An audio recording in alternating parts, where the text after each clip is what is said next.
तो मैंने आपसे अनुरोध किया, एक एक शब्द सोच समझ के और मीठा बोलिए, अनर्गल मत बोलिए, जिसका कोई अर्थ न निकले ऐसा मत बोलिए, क्योंकि शब्द भी ऊर्जा पी जाते हैं। जो लोग बहुत ज़्यादा बोलते हैं वो ज़्यादा थक जाते हैं। जितना ज़रूरी उतना बोलो, और आजकल तो बोलने की कोई लिमिट ही नहीं है। और जब से ये मोबाइल आया क्या बकबक करते हैं लोग। आप कभी किसी को मोबाइल पे, अच्छा अपने भारतीयों को शब्द व्यर्थ करने की तो ऐसी रुचि है, इतने पारंगत है। आप किसी को बात करते सुनना, फ़ोन पे आए और सब ठीक है, अच्छा बात खत्म हो गई, पूछ लिया आपने क्या चल रहा है, उन्होंने कहा ठीक चल रहा है, तो रखो फोन, नहीं फिर पूछे और क्या चल रहा है, फिर से हाँ नहीं ठीक चल रहा है, और बताओ क्या चल रहा है, अब बताओ और क्या चल। कितनी बोलते हैं, कितनी एक ही बात को पसरा पसरा के। आप जितना अधिक बोलेंगे शब्द आपकी ऊर्जा उतनी ही पी जाएंगे, और आप ऊर्जाहीन हुए, शक्तिहीन हुए तो फिर आप कभी प्रसन्न नहीं रह सकते। इसलिए नपा तुला और खूब मीठा बोलिए। अगर आप अनर्गल जल्दबाजी में अकारण बोलेंगे तो शब्दों के अर्थ भी बदल जाते हैं। देखो हमारे पहचान का एक आदमी मांगीलाल नाम का, एक दिन अपने घर आ रहा था स्कूटर से, तो रास्ते में कुत्ता टकरा गया, मांगीलाल गिर गया, कपड़े फट गए, खून निकल आया। और जैसे ही मांगीलाल घर में गया तो उसकी पत्नी चंचला उसी समय मांगीलाल की बेटी थी, बेटी का नाम था रसवंती, वो अपने स्कूल से आई और उसने कहा आज मेरे स्कूल में बड़ी प्यारी घटना घटी, इधर देखिए, बाकी सब इधर देख, मैं बताता हूँ क्या हो रहा है, इधर देखो आप सब, पीछे देखो ही मत। जगह भर गई तो कार्यकर्ताओं ने कहा थोड़ा आगे आ जाएं, तो वो पीछे की माताएं बहनें आगे खसक रही हैं, आपका कुछ जा रहा है क्या, मुझे देखो। लेकिन आप बहुत प्यारे लोग, आप नहीं देखते, आप क्यों देखेंगे, इतने बढ़िया लोग। लेकिन आपके भीतर जो मन है ना वो किक मारता, देखो देखो क्या हो रहा है पीछे।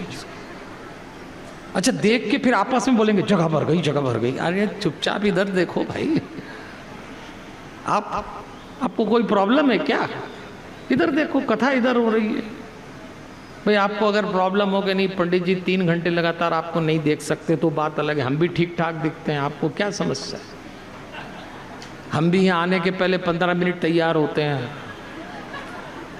आप क्यों इधर उधर, आप नहीं देखते, आपका मन है, इसको कंट्रोल करो, नहीं तो धक्के मारता ही देखा, देखो ये सब भर रहा है थोड़ी देर में, तो ठीक है हो जाएगा, व्यवस्था वाली व्यवस्था करेंगे, आप तो कथा सुनो हमारी।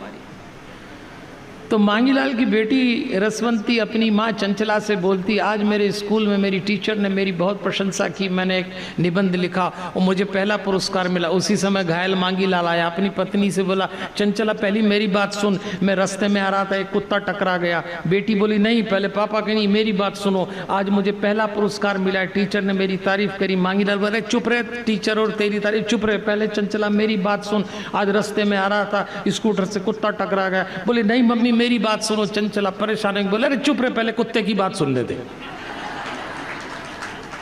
अब बताओ, यही पता नहीं लगा कि किसकी बात कर रहे, पति की कर रहे, कुत्ते की। शब्दों को बहुत संतुलित ढंग से बोलो, समझो, नहीं तो कुछ भी बोलने में आता रहेगा, ऐसा होता है।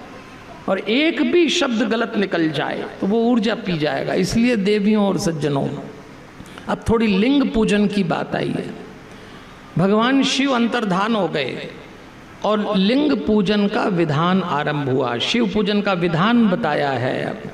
ब्रह्मा जी नारद जी को शिव पूजन की विधि बता रहे हैं कि अनेक प्रकार के पात्रों में जल भर के परमेश्वर का पूजन करें। मंत्र पूर्वक पूजन करने से पूजन कामना की पूर्ति का फल देती है, ऐसा शिव पुराण में लिखा है। ध्यान पर एक बात और लिखी है, यही शिव पुराण ने एक और सावधानी करी, आपको खूब पूजा करना है, कर्म कांड करना है, लेकिन अभी अभी शिव पुराण ने कर्म कांड के साथ एक श्लोक बोला, ध्यान ज्ञात परम नास्ति ध्यानम ज्ञानस्य साधनम।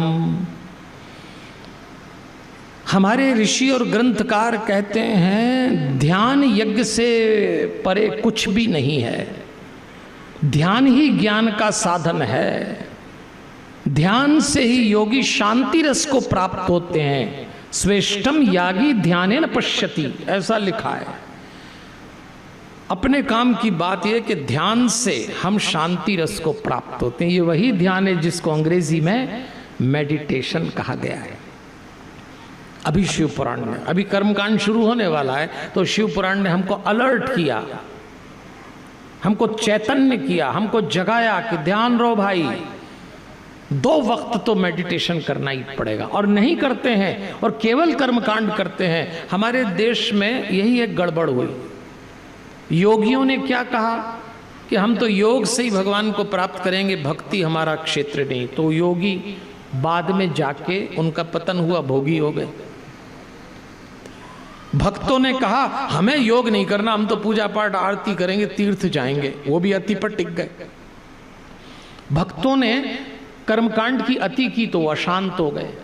योगियों ने योग की अति की तो वो भोग में डूब गए। अच्छे अच्छे योगियों का पतन हो जाता है, अच्छे अच्छे भक्त अशांत हो जाते हैं। जीवन संतुलन का नाम है। न योग की अति करिए, न कर्मकांड की अति करिए, बैलेंस करिए, बीच में चलिए। कोई भक्ति भी कर ले, कोई सेवा भी कर ले और कोई योग भी साध ले। यदि ऐसा कोई पात्र आपको देखना हो तो वो हमारे हनुमान जी महाराज हैं। वो तीनों में एकदम दिखेंगे आपको।